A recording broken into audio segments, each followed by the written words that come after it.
Friends, आज हम बात कर रहे हैं जीटीएल इंफ्रास्ट्रक्चर की।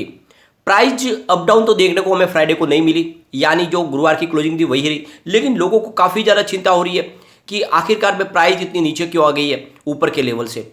तो फ्रेंड्स, इस वीडियो से वो सारी बातों को डिस्कस करेंगे कि आखिर जीटीएल इंफ्रा में इतनी गिरावट क्यों हुई और ये गिरावट कहाँ पे जाके थमेगी, आने वाले समय में क्या प्राइस रह सकती है जीटीएल इंफ्रा की और क्या इस समय जीटीएल इंफ्रा में हमें निवेश करना चाहिए। दो बहुत बड़ी अपडेट निकल कर आ रही है। यूं कहे बहुत बड़ी खुशखबरी है टेलीकॉम सेक्टर के लिए और इसका बेनिफिट जीटीएल इंफ्रा को भी हो सकता है। तो इस वीडियो को पूरा देखें, आपको बहुत सारे आपके मन के डाउट है वो सारे क्लियर हो जाएंगे। फ्रेंड्स, जीटीएल इंफ्रास्ट्रक्चर अच्छा अपना कामकाज कर रहा है, कंपनी का कारोबार तेजी से बढ़ रहा है। भले ही कंपनी फिलहाल लॉस में है, लेकिन आने वाले समय में कंपनी प्रॉफिट में आ सकती है और इसके पीछे वजह है सरकार की मंशा।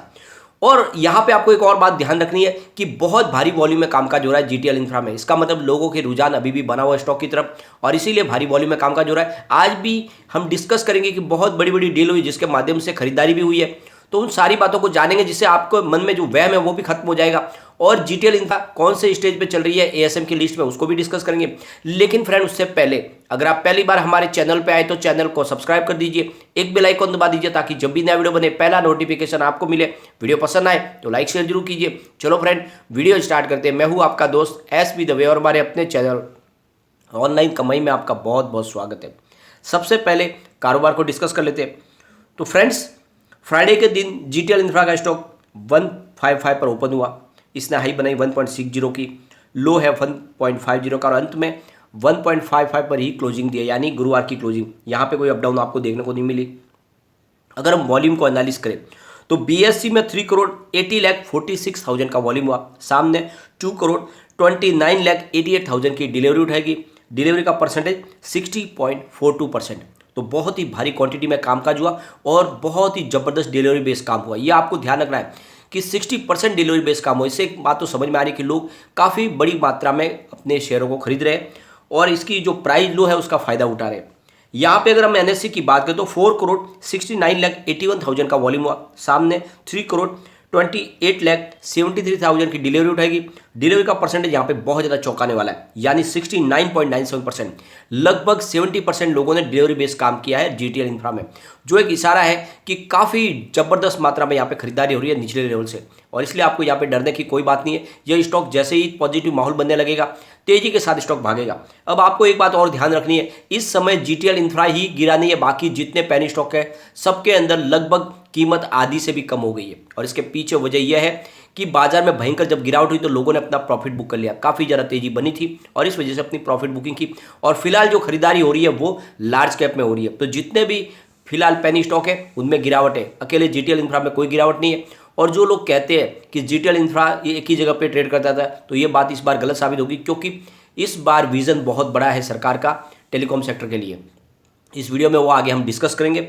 फिलहाल एक बार हम इसके वॉल्यूम को डिस्कस करेंगे। एक महीने पहले इसका 10 करोड़ रुपीज़ का वॉल्यूम था, 1 वीक पहले 9 करोड़ रुपीज़ का वॉल्यूम हुआ था। गुरुवार को 8 करोड़ का वॉल्यूम था, लेकिन फ्राइडे को फिर से 9 करोड़ का वॉल्यूम हुआ। ये जो वॉल्यूम बढ़ा है यही इशारा है कि यहाँ पे अच्छी खासी खरीदारी हो रही है।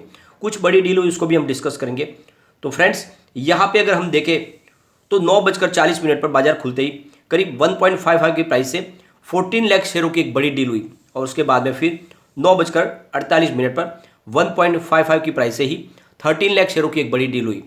उसके बाद में फिर 11:42 पर 1.55 की प्राइस से 14,69,000 शेयरों की एक और बड़ी डील हुई और फिर करीब आप देखोगे तो 11:51 पर 1.55 की प्राइस से ही 10 लाख शेयरों की एक डील हुई और उसके बाद में फिर 3:22 पर यानी बाजार बंद होते होते करीब 1.53 की प्राइस से एक 64 लाख शेयरों की बड़ी डील हुई और उसके बाद में फिर 3:22 पर उसी समय 1.50 की प्राइस से 1 करोड़ शेयरों की एक बहुत बड़ी डील हुई और उसके बाद में फिर 3:25 पर 1.52 की प्राइस से करीब 65 लाख शेयरों की एक बड़ी डील हुई। तो आप देख लो, बहुत ही जबरदस्त क्वांटिटी में कामकाज हो रहा है। इसमें बड़े फंड हाउस निवेश भी कर रहे हैं और कुछ अपना प्रॉफिट बुक भी कर रहे हैं। तो इसमें आपको इसीलिए इसकी प्राइस आपको गिरती हुई नहीं दिखाई देगी।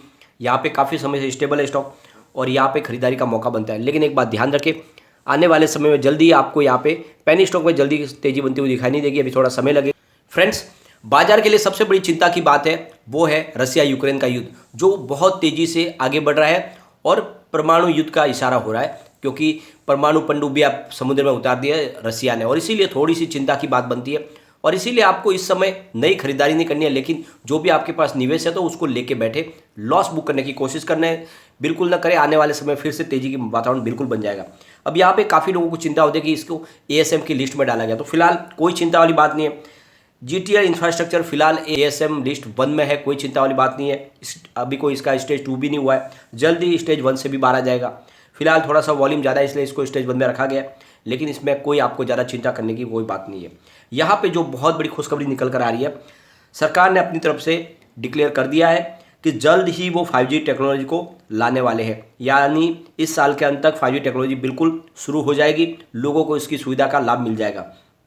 और सरकार जल्द से जल्द इसकी ऑक्शन करने जा रही है 5G की, और स्पेक्ट्रम ऑक्शन करते ही जल्द से जल्द कंपनियां अपना सर्विस शुरू कर देगी, और इसकी टेस्टिंग ऑलरेडी हो चुकी है, तो जल्दी हमारे पास ये सर्विस आने वाली है। तो राज्यसभा में इसकी जानकारी दी गई है फ्राइडे को कि हम 5G के लिए बिल्कुल तैयार हैं, जल्द ही 5G टेक्नोलॉजी आने वाली है। जानकारी दी गई है राज्यसभा में टेलीकॉम मिनिस्टर की तरफ से, तो हमें कोई चिंता वाली बात नहीं है, जल्द ही ये सर्विस आएगी। और जैसे ही 5G टेक्नोलॉजी आएगी, जितने टेलीकॉम सेक्टर है उनको बहुत ज़्यादा बेनिफिट मिलने वाला है, और सरकार ने भी अपनी तरफ से ठान लिया है कि टेलीकॉम सेक्टर को बहुत ज़्यादा बेनिफिट देना है, और इसीलिए पीएलआई स्कीम का फ़ायदा भी मिल रहा है इनको। फ्रेंड्स, यहाँ पे एक और बड़ी अपडेट निकल कर आई है, 4G शुरू होने वाली है बीएसएनएल की सर्विस भी, और इसकी तरह सरकार की तरफ से हरी झंडी दे दी गई है, जल्द ही 4G सर्विस बीएसएनएल की शुरू होने वाली है। तो यहाँ पे ये अपडेट भी निकल कर आ रही है, एक और बड़ी खुशखबरी निकल कर आ रही है। जैसे कि काफ़ी लोग कह रहे थे कि इस बार लोगों ने अपने कनेक्शन काट दिए हैं, अपने सिम है उन्होंने फेंक दी है, लेकिन ऐसी बात नहीं है। जो डाटा निकल कर आया लेटेस्ट, उसके हिसाब से इस साल यानी मार्च 2020 से 2021 के समय में सब्सक्राइबर की संख्या बढ़ गई है।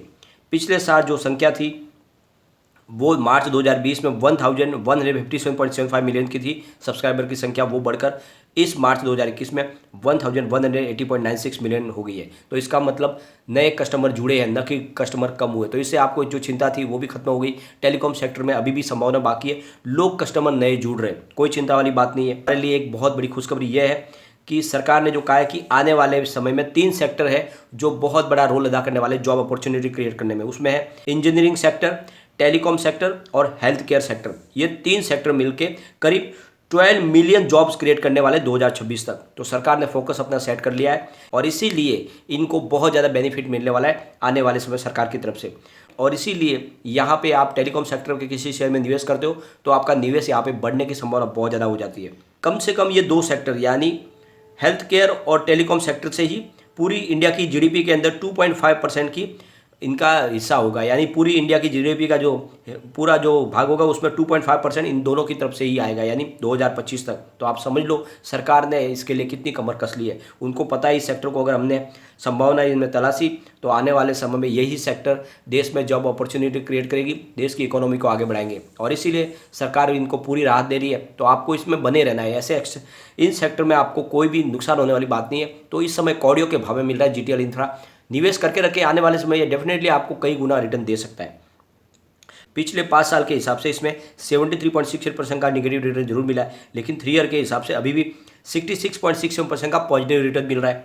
1 ईयर के हिसाब से 114% का पॉजिटिव रिटर्न मिल रहा है, लेकिन 3 मंथ के हिसाब से जरूर यहाँ पे 16.67% की गिरावट हो चुकी है। 1 मंथ के हिसाब से 9.090% गिर चुका है, 9.09% गिरा है, और 1 डे के हिसाब से 3.23% की गिरावट है।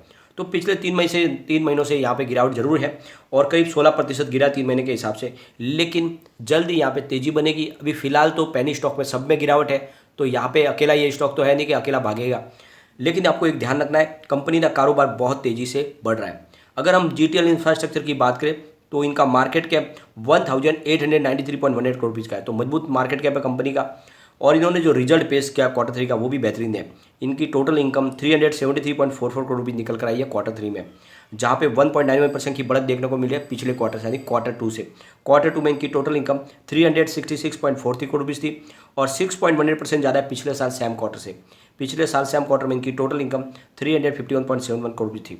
तो आप ईयर ऑन ईयर बेसिस पे देख लो या क्वार्टर ऑन क्वार्टर बेसिस पे देख लो, तो इनकम लगातार बढ़ी है। ये इसके लिए बड़ी बात है कि कंपनी का कारोबार तेज़ी से बढ़ रहा है, न कि घट रहा है। ये जरूर है कि कंपनी अभी बड़े लॉस में है, 197.05 करोड़ रुपये का लॉस है, लेकिन अपने लॉस में भी कमी कर रही है। आने वाले समय में कंपनी बिल्कुल प्रॉफिट में आ जाएगी, और ये छोटा पेनी स्टॉक आपको मालामाल कर सकता है। फ्रेंड्स, कम्युनिटी सेंटीमेंट की बात करें तो 75% बाय की कॉल है, 13% सेल की कॉल है, 12% होल्ड की कॉल है। तो इसका मतलब 100 में से 87% लोग इसको लेना पसंद करें। एक बार हम इसके पिवट लेवल को भी चेक कर लेते हैं। यहाँ से अगर स्टॉक स्लिप होता है तो 1.65 पर फर्स्ट सपोर्ट है, ये टूटा तो फिर 1.60 तक स्टॉक जा सकता है। तीसरा जो सपोर्ट निकल के आ रहा है वो 1.50 का है। तो फिलहाल आपको ये ध्यान रखना है कि इसमें गिरावट में ये 1.50 तक जाएगा, इसके नीचे जाने की संभावना बहुत कम है। और फिलहाल स्टॉक आपको पता है 1.55 के आसपास है। तो ऊपर के दो सपोर्ट ऑलरेडी टूट चुके हैं, लेकिन अगर पॉजिटिव माहौल बनेगा तो ऊपर की तरफ जो इसके टारगेट निकल के आ रहा है वो 1.80 का फर्स्ट टारगेट है। इसको ब्रेक करते ही 1.90 तक स्टॉक जा सकता है। तीसरा जो टारगेट निकलेगा वो 1.95 का, मतलब ₹2 के आसपास जाने को स्टॉक तैयार है। तो जैसे ही पॉजिटिव माहौल बनने लगेगा तो स्टॉक तेजी से भागेगा। अपर सर्किट में ये बहुत ऊपर तक जा सकता है, लेकिन अभी फिलहाल आपको इस समय कोई भी नया इन्वेस्टमेंट बिल्कुल नहीं करना है। लेकिन अगर आपके पास इन्वेस्टमेंट है तो उसको बचा के रखे, आने वाले समय में डेफिनेटली आपको ये मालामाल कर सकता है। लेकिन अगर आपको इन्वेस्टमेंट नया करना है तो थोड़ा सा वेट करें। अभी फिलहाल पेनी स्टॉक में नया निवेश नहीं हो रहा है। जैसे ही लार्ज कैप से लोगों का रुझान इसकी तरफ आएगा पेनी स्टॉक में, तभी आपको इन्वेस्टमेंट करना है। फिलहाल सारे पेनी स्टॉक नीचे की तरफ है, कोई चिंता वाली बात नहीं। जल्दी यहाँ पे बड़ी तेजी बनेगी और जो अच्छे पेनी स्टॉक है वो बहुत तेजी से भागेंगे, आपके निवेश को कई गुना बढ़ा देंगे। लेकिन फ्रेंड, कोई भी इन्वेस्टमेंट करने से पहले अपने फाइनेंशियल एडवाइजर से एडवाइस ले ले या अपना खुद का रिसर्च करें, क्योंकि मैंने वीडियो आपके एजुकेशनल पर्पज के लिए ही बनाया। वीडियो पसंद आए तो लाइक शेयर जरूर कीजिए और चैनल को सब्सक्राइब कर दीजिए। Thank you friend.